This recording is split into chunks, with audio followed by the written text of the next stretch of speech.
Hello viewers, welcome to my channel easy to learn. So আজকে আমরা English গ্রামারে pronoun সম্বন্ধে আলোচনা করব। সো প্রোনাউন কাকে বলে দেখো, যে নাউনের পরিবর্তে যেটি ব্যবহৃত হয় তাকে বলা হয় প্রোনাউন।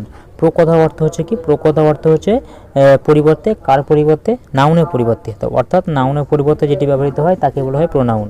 ওকে, সো এবার আমরা জানবো প্রোনাউনকে কয় ভাগে ভাগ করা যায়। সাধারণত আমরা প্রোনাউনকে 8টি ভাগে ভাগ করতে পারি।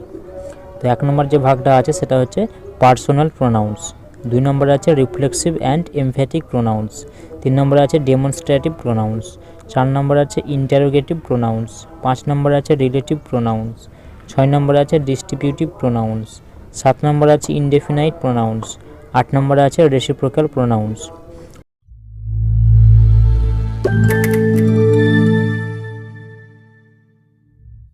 সো আজকে আমরা 4টি প্রোনাউন্স নিয়ে আলোচনা করব। ওকে, সো ফার্স্ট যেটা আছে পার্সোনাল প্রোনাউন। পার্সোনাল প্রোনাউন কাকে বলে দেখো, যেমন কিছু উদাহরণ দেখো তাহলে বুঝতে পারবে। যেমন I showed them my radio set, we prepare our lesson, have you lost your pen, they invited me to their house, she lent him a book but he lost it. Okay, যে উপরে দেখো যে বাক্যগুলোতে দেখো যেগুলো আমি মানে ইঙ্গিত করে বলছি, যে বা যেগুলো আমি চিহ্নিত করে বলছি, সেগুলা একটি কোনো না কোনো ব্যক্তির পরিবর্তে বসেছে। ওকে, যে ব্যক্তির পরিবর্তে যেগুলো ইউজ হয়েছে সেটাই হচ্ছে প্রোনাউন। সেগুলোকে কী বলা হয়, সেগুলোকে বলা হয় পার্সোনাল প্রোনাউন। ওকে, তো পার্সোনাল প্রোনাউনের কিছু আবার ভাগ আছে। ফার্স্ট পারসন আছে, সেকেন্ড পারসন আছে অ্যান্ড থার্ড পারসন আছে। So first person, second person এবং থার্ড পারসনগুলা কী কী দেখো। তা ফার্স্ট পারসন আছে, সেটা হচ্ছে বাংলায় যাকে বলা হয় প্রথম পুরুষ।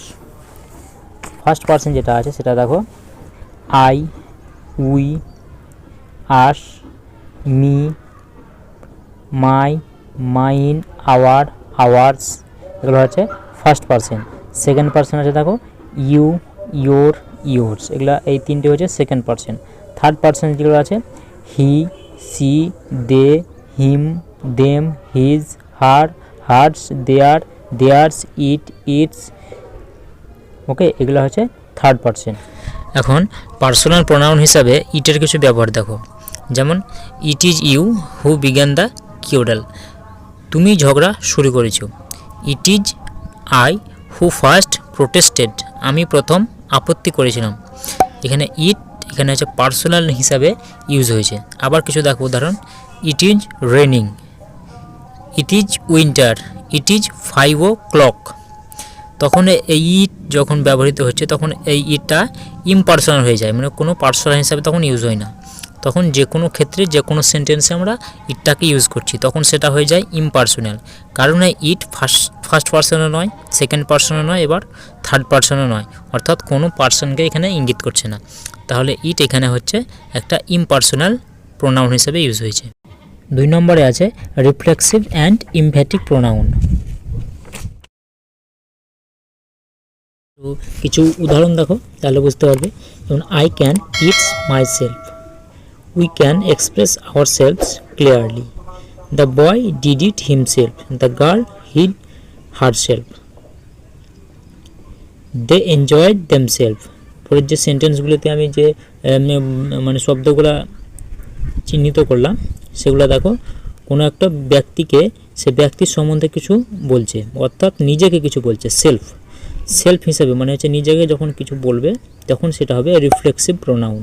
ওকে, এক্ষেত্রে কি হয়, কর্তা ও কর্ম একই ব্যক্তি বা বস্তুকে বোঝায়, মানে যে কর্তা আর যে কর্ম সেটা নিজে অর্থাৎ একই ব্যক্তিকে এখানে ইঙ্গিত করবে।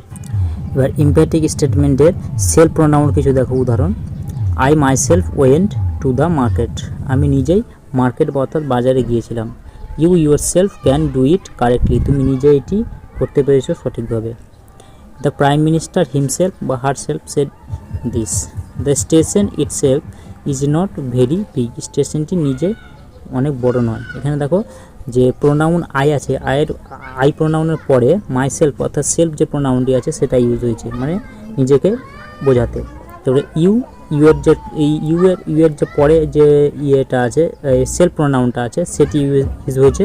অর্থাৎ এখানে বুঝতে হবে যে নাউন অথবা প্রোনাউনের পরে যে সেলফ মানে প্রোনাউনটি ইউজ হয় সেটি হচ্ছে ইমপ্যাথিক প্রোনাউন। এখানে দেখো দ্য প্রাইম মিনিস্টার হিমসেলফ বা হারসেলফ হতে পারে। তাই প্রাইম মিনিস্টার এটা একটা নাউনের পরেই দেখো সেলফ যে প্রোনাউনটি আছে সেটি ইউজ হয়েছে, সেটি হচ্ছে ইমপ্যাথিক প্রোনাউন। ওকে, তারপর নেক্সট আছে ডেমনস্ট্রেটিভ প্রোনাউন। কিছু উদাহরণ দেখো, this is my shirt, that is your car, these are green mangoes, those are nice picture. যে উপরে যে সেন্টেন্সে যে চিহ্নিত যে শব্দগুলো আছে দিস, দ্যাট, দিস, দোজ, এই প্রোনাউনগুলি যে সকল নাউনের পরিবর্তে বসেছে সেই সকল নাউনকে নির্দেশ করে দেখিয়ে দিচ্ছে। এই প্রোনাউনগুলিকে বলা হয় ডেমনস্ট্রেটিভ প্রোনাউন। এবারে ডেমনস্ট্রেটিভ প্রোনাউনের কিছু উদাহরণ দেখো, ব্যবহারিক উদাহরণ দেখো। যেমন দিস ইজ মাই শার্ট, এখানে দেখো লিখলাম দিস ইজ মাই শার্ট, অর্থাৎ এই শার্টটি বা এই জামাটি হচ্ছে আমার। এই দিস যে প্রোনাউনটি আছে সেটা কাছের যখন সিঙ্গেল অর্থাৎ কাছে যখন একটিকে বোঝাবে তখন সেটি দিস THIS এই শব্দটি ইউজ হবে। আবার যদি একটা আবার দূরের একটা জিনিসকে বোঝায় তখন সেটি দ্যাট ইজ হবে, অর্থাৎ দ্যাট ইজ ইয়োর শার্ট, মানে এই শার্টটি বা এই জামাটি হচ্ছে তোমার। এটা দূরের কোনো জিনিসকে যখন বোঝাবে তখন সেটা দ্যাট ইউজ হবে। আবার দেখো দিজ আর গ্রিন ম্যাঙ্গোজ, এইগুলি হলো সবুজ আম। তাহলে এই কাছের যে এই আমগুলো আছে, কাছের আমগুলোকে যখন ইঙ্গিত করবে অনেকগুলো অর্থাৎ প্লুরাল ফর্মে, অর্থাৎ অনেকগুলো যখন মানে ইঙ্গিত করবে, অনেকগুলো যখন বোঝাবে, কাছের যখন অনেকগুলো বোঝাবে তখন এটা THAC দিস এই ওয়ার্ডটা ইউজ হবে। আর দূরের যখন অনেকগুলি বোঝাবে তখন আমরা দোজটা ইউজ করব, THOAC those. Those are nice picture বা দোজ আর গ্রিন ম্যাঙ্গোজ, ওইগুলি হলো অনেকগুলি সবুজ আম বা ওইগুলি হলো সুন্দর ছবি। তাহলে দূরে যেটা বোঝাবে সেটা আমরা, তাহলে মোট কথা এখানে কি হলো যে THIS দিস, এটা যখন কাছে সিঙ্গেল বা কাছে একটি থাকবে তখন আমরা দিসটা ইউজ করব। আর দূরে যখন একটি থাকবে তখন আমরা দ্যাটটা ইউজ করব। কাছে যখন অনেকগুলো থাকবে তখন আমরা দিসটা ইউজ করব। দূরের যখন অনেকগুলো থাকবে তখন আমরা দোজটা ইউজ করব। এটা হচ্ছে ডেমনস্ট্রেটিভ প্রোনাউনের ব্যবহার। ওকে, নেক্সট আছে ইন্টারোগেটিভ প্রোনাউন্স। ইন্টারোগেটিভ মানে হচ্ছে জিজ্ঞাসা চিহ্নবাচক শব্দ।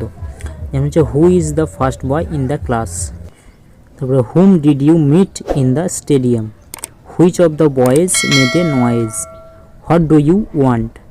এই যে চিহ্নিত যে ওয়ার্ডগুলি আছে সেই ওয়ার্ডগুলি হচ্ছে একটি প্রশ্নবোধক শব্দ। এই শব্দগুলিকে বলা হয় বা এই কী বলছে এই তোমার প্রোনাউনকে বলা হয় ইন্টারোগেটিভ প্রোনাউন বা প্রশ্নবোধক প্রোনাউন। ওকে, অর্থাৎ WH কোশ্চেন দিয়ে যেগুলি ইউজ হবে সেটি হবে ইন্টারোগেটিভ প্রোনাউন। সো আজকে ভিডিওটা এই পর্যন্তই। সো পরের ভিডিওতে আমরা চারটি যে প্রোনাউন আছে, বাকি যে চারটি প্রোনাউন আছে সেটি নিয়ে আলোচনা করব। সো আজকে এই ভিডিওটা এই পর্যন্তই।